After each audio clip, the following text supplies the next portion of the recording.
et gën na sore sax début boobu. parce que du lu phénomène bu spontané. presque moo doon toile de fond wu débat bi ñu am fii. effectivement. mooy que ni est-ce que on doit être superficiel. momentané éclectique. ou on doit être assez sérieux pour xam ne lii ñuy def nii day impacter société bi day impacter doomu aadama yi. et c'est pourquoi je suis très déçu de l'Assemblée parce que l'Assemblée c'est la fabrique de demain c'est l'usine de la société. te xaayaan ku dégg séeréer. am na ci réew mi loo xamee ni li ñu ko yóbbu rek mooy bëgg lu yomb bi ma doon dénoncer léegi. ndax may mun a bu xam-xam jógee ci débat jëm ci réew mi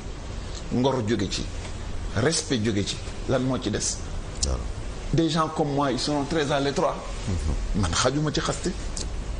xajuma ci invective xajuma ci enregistré xajuma ci saagante te du man rek parce que la totalité des Sénégalais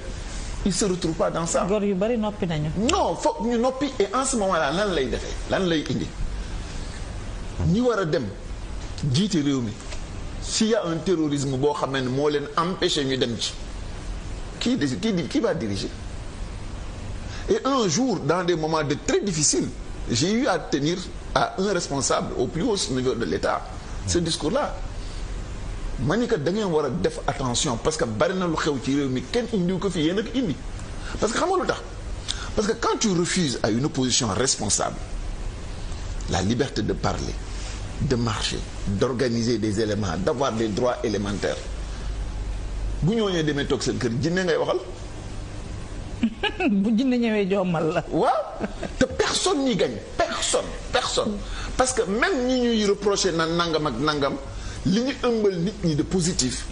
su ñu leen mayoon jàmm ak tal ba ñu génne ko tout le monde y gagnerait. Et il faut pas se tromper il faut qu'on soit hyper exigeant pour ñu ñuy jiite. même neex na trop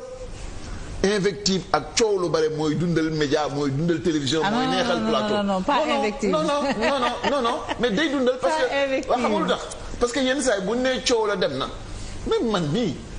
après dinaa moo déggee kenn wax si dinaa dem seeti on est curieux friand de ces éléments là mais du dem du sotti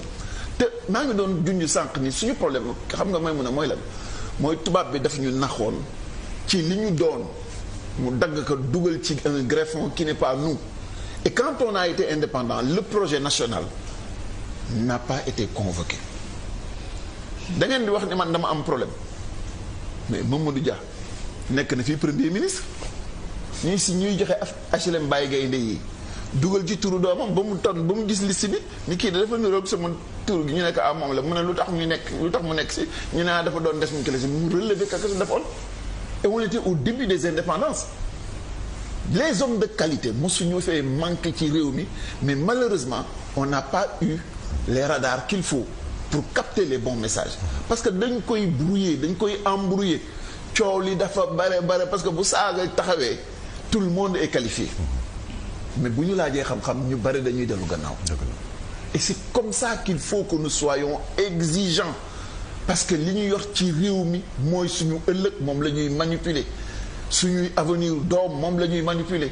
65% de jeunes ñaata école moom la ñu soxla ñaata dispensaire la ñu soxla ñaata ambulance la ñu soxla ñaata bërëbu liggéeyukaay la ñu soxla ce sont ces vrais débats et ce débat central sur quelle finalité et quelle organisation pour suñu ay ndaw day disparaître ci biir coow leeg saagante beeg xuloo bi et j'ai peur pour l'avenir. J'ai peur pour l'avenir et j'ai peur pour moi-même parce que da ngay discipliner sa bopp yamale say bëgg-bëgg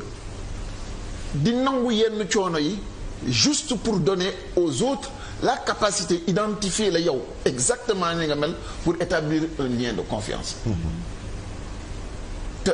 leen dof combien d'hommes politiques on a laissé en rade ñun bi avant ñun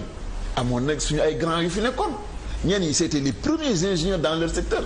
à un moment donné demoon na Abdou Diouf bu ñu daan wax homme propre sérieux honorable crédible Landing Savané lañ daan di wax au moment bi mu nekkee ci dugg dooleem est-ce que on a eu la réponse qu'il faut par rapport à lui et peut-être qu'il avait la solution pour le Sénégal xëy na dafa amoon caaj. non du loolu parce que caaj. waaw xam naa ne yaa ngi sànni xel may mun a mais yow affaire boobu metti na la trop mais may na dindil affaire bi moom. mais yooyu may mun a. moo xew ko may mun a ñu nga suñu grand yooyu. suñu grand yooyu. ak ñeneen ñu mel na ñoom mais Cheikh Anta Diop. Mamadou Lo. Premier candidat indépendant à la présidentielle. Extraordinaire. Des personnalités yoo xam ne ni sénégalais jusqu'au bout de la moelle jusqu'à la moelle épinière te ils sont pas marabout caricatural comme ni ñu ko bëgg a defee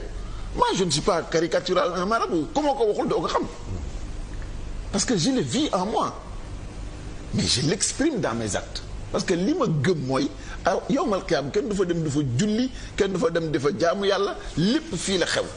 et comme fii la xew je veux bonifier mon action par rapport à des valeurs et des repères yi nga xamee ne moom laay doxal et nos jeunes ont besoin de ça et je refuse de croire que ñu bëgg gëmloo ni ne sénégalais yi xale yi loolu la ñu bëgg déedéet xale yi li ñu bëgg mooy ku leen rassurer ku leen dimbali ku leen jàppale ku leen taxaw ku leen rêver loo ci ëllëg. mais c'est ça que je dis Amadou bëgg ma fee. ci xëy boo xamee ni dafa jafe trop te indicateurs yi nga amagum te indicateurs yi ñu amagum ci ASTEP yi xam nga imaginez-vous de 2012 à 2022 lu mu gàtt en termes de budget on a consommé presque 40 000 milliards en budget. On a consommé presque 40 000 milliards soo si jëlee li ñu endetté woo presque tu frôles les 50 000 milliards en 10 ans c'est énorme et cette question-là interpelle tout le monde parce que ça fait 10 ans qu'on végète et on a végété des indépendances avant ces 10 ans-là et ces questions-là je suis un Sénégalais on va me reprocher d'être un Sénégalais et d'être focus ci li nga xam ne mooy njàmbatu réew mi mais non je refuse je resterai fii bu ñu ma doon gagner 10 000 milliards de fois fii mu toog du ma fi bouger et je prendrai cette parole-là dinaa ko wax xam naa ni tôt ou tard plus on va aller plus les gens seront intelligents plus ils seront éveillés et plus ils réclameront li ñu war a réclamer et moins ils seront perméables ci bël de beeg dóor bi gaa yi leen di bi leen gaa yi tëjee